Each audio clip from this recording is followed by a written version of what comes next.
What is good, everybody? My name is Jazmine Booker. I'm the host of Auto Talk with Jazz, and today we're going to be starting a new season for, Auto Talk with Jazz. So this will be season 2, episode 1. We're going to really get into, with this new season, what is really what are some of the newer trends of the automotive industry.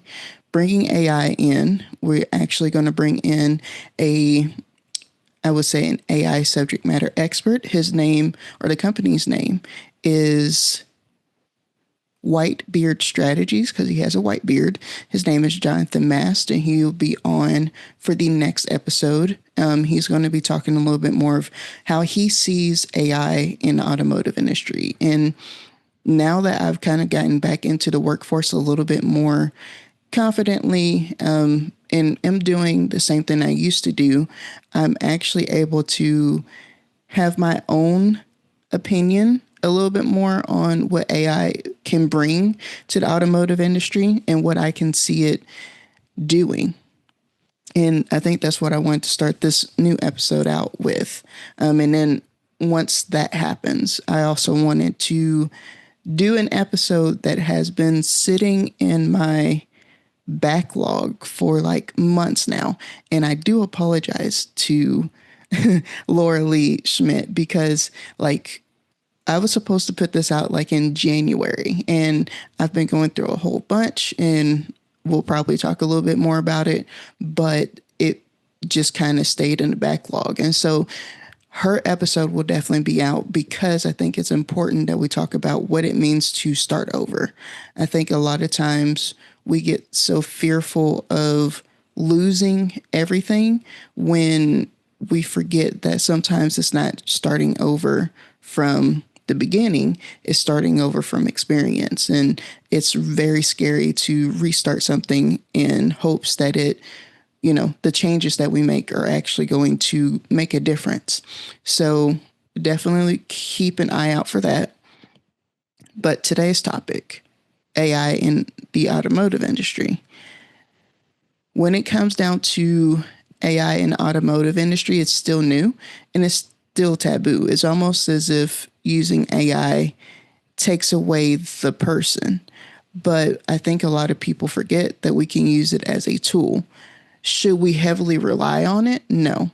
Should it be the only thing that we use? No. There's still a human interaction that is needed in order for a sale to be successful, in order for a claim to go through, in order for, a service to be done. Like, you still have to have that person, the person who is a subject matter expert, the person who is bringing that personable touch to the interaction between the customer and the dealership. There has to be a person within that.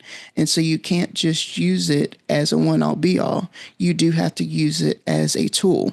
So I know with Jonathan Mast, we were talking about using it for the salesman, because they can help, what does the customer actually want? What are their processes for how they actually look things up? Getting the information from the customer, that way the salesman can build a relationship based upon the information that the AI has gathered, to then go to the customer and say, hey, you might be interested in this, you might do this, you might do that. Because AI really is one step closer to helping us understand certain interactions. AI actually can learn how you interact with people. So anytime you're using, Chat GPT, anytime you're using Gemini or whoever that you're using as far as AI, it learns. That's the reason why it went from probably being horrible and crappy and not knowing you 6 months ago to now it can actually learn what you're going to ask, how you're going to ask it, what you're looking for when you ask it. So now you don't have to keep asking certain questions to get the answer you want. You can actually tell it, okay, This is what I want whenever I ask this question, and it learns. The other thing is whenever you're going through AI process, that first 6 months to a year sucks because you're going to have those ups and downs. They're not going to know you. They're not going to recognize your voice. I know a couple of companies in the automotive industry that use AI to help with auditing calls because there's now technology out there. Obviously, there was technology on auditing calls way before, AI became this big thing. But now that it's even more of a big thing, more companies are using AI to audit calls whenever you're at a call center. What are the goods and bads of that? Well, the goods of it is now you don't have a human that's doing it. So now you don't have to pay for that human, which is what everybody was fearful of, was getting rid of that human person doing it versus, because essentially what that means is you could do it, but a human would actually be able to understand, okay, when you ask this, you're doing this. When you're asking this, you're doing that. AI, you have to do the same thing over and over and over again, and you have to be a robot in order to allow the robot to understand what you're doing. That's way worse, because why am I going to say the same thing over and over and over again? It almost makes the conversation mundane. It makes it boring. It may make the customer feel like you don't care about the situation if they keep hearing you say the same thing over and over again when they call in. You can't be personable. You can't have a certain conversation that you would usually have that would make it personable. So it kind of takes the human out of the call center in a way. Though it does help with, maybe having a talk off, maybe making sure that that person knows, okay, this person is hearing me, this person is doing this, whatever. You have to be careful with some of these tools because it's still a tool. It hasn't learned yet that, if I say, hi, thank you for, whatever, thank you for calling into Auto Talk with Jazz. This is Jazmine. How may I help you? Instead of saying, hey, thank you for calling in to ATWJ. I'm Jazmine. What can I do for you? Those two were the same thing, but they might only pick up, hi, thank you for tuning in. Thank you for calling in to Auto Talk with Jazz. This is Jazmine. They're not going to pick up the other one. But the other one may sound a little bit more happier. It also may sound a little bit more like, okay, we can have you're not having to always talk business when you're calling in. Because for me, I would do the second one. Hey, what can I do for you? Instead of, the first one. Other thing that I think with AI that is a good but also a bad thing, and also I realized that I didn't say the good thing about that is, well, I mean, it kind of is a good thing that you can not have human failure for auditing calls, but now you have to deal with AI failure for auditing calls, which means you're still doing the double work. You're double touching everything versus humans. You probably don't have to touch as much, but what are you going to pay for?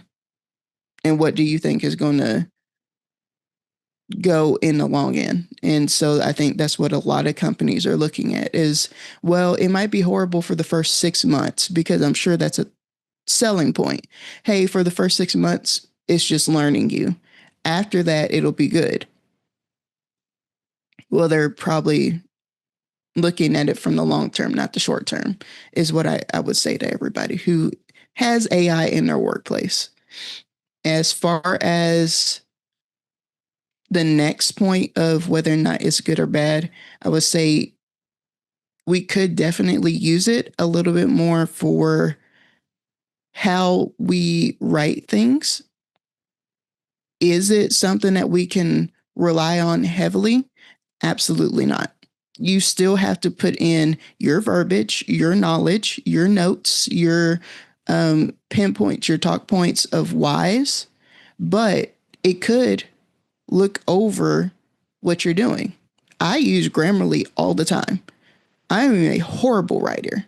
It is known, it's a fact. I'm almost a horrible speaker sometimes. It depends on how I feel that day. And I'm definitely a horrible writer. So I always have to triple check what I'm writing because I might type too much, or I might do this, or I might do that. So I have to go back in and essentially write it. But whenever I'm on my personal laptop, I use Grammarly, I use ChatGPT. Once I put and then I'll go and put my own spin on it. So I will say, hey, I want to talk about this topic. And then I'll go ahead and do my own research. And then I'll go ahead and do this. It'll give me a baseline, and I'll go in and put my own words, my own stories. I will put in what I do want to talk about, my talk points, what I feel is actually important versus not important. I'll go in and do the goods, the bads, the uglies, whatever. You have to do the next step. You can't just go, oh, hey, ChatGPT, since you know everything, do this. No, that's not how that works. It is used to get you to the baseline, and then you do the rest of the work. You can't just hope and pray that it did what it's supposed to, because guess what?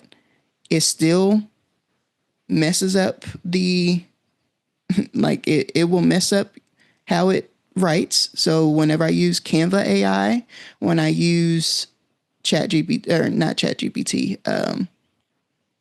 Copilot, every time I need a picture for something, like the drawing of me on my background right here, oh God, this right here, I just told him to give me the picture. I created the rest of it because I knew it was going to misspell auto talk. It was going to misspell jazz. It was going to misspell with. It was going to not give me what I wanted. And so I just went ahead, said, give me the picture. It actually gave me a whole bunch of stuff with the picture. I took the person and then I placed it on here. There are some times where it does very well and it's a one-stop shop and it's great. Other times you don't do just a one-stop shop because you expect it to be, you don't want to do the next step, because that one next step could make it worthwhile. It can make it better. So I would say as far as right now, AI needs to be used as a tool. It can be used as a tool for correcting spelling, for maybe even if you wanted to use it as a backup for audits, you can do that. I would say it's great for gathering information and for note taking. But you still have to be careful with that because it's not going to do it correctly every time. So still have that human do it just in case. And as you see AI gets better with it, then you can maybe take away some of the human aspects of it. But don't just replace it blindly, expecting it to be great, because it's not. It has to be grown. It has to be managed. And you still have to have a person watching it, because it's not going to do it all by itself. You actually have to have a human watching it within that 6 months. But it's still a great tool. None of these issues that I'm describing are any issues that we haven't had with technology in the past 40, 50 years. When anything has come out, when has it ever been good for the first 6 months, for the first year? It has sucked every time. So expect this to suck for the first 6 months. Just like every car that comes out always has a recall on it because it sucks for the first 6 months. Think of it like that. You still are selling the older cars.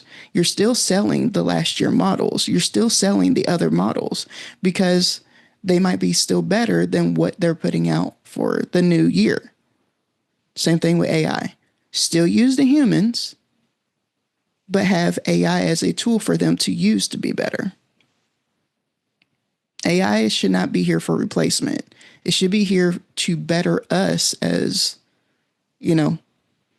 technicians, as salesmen, as managers. For managers, it is a really good project management tool. Being able to keep track of numbers, being able to code in stuff. So you can actually build your own codes with ChatGPT, and it's actually really good with it. You can build websites. You can do all these other things, but you still have to go through the next step and create it and reread it and make sure it works. You have to do that. And sometimes it even teaches you how to do it yourself. That way you know how to do it. So it can be a teacher whenever you don't want to go spend $1,000. Are you still going to have to do the work to learn it? Absolutely. You're going to have to bump your head. But can it be one of those steps that saves you money while you're learning it? Yes. So definitely use it as one of those tools.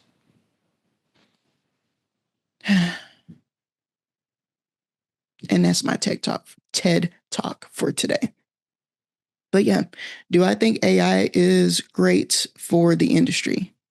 Absolutely. I think we have a lot to learn from it. I think it could be better used, and I think it could be better. I just think how we're using it isn't to its fullest height, and I don't believe that we know everything that it can do.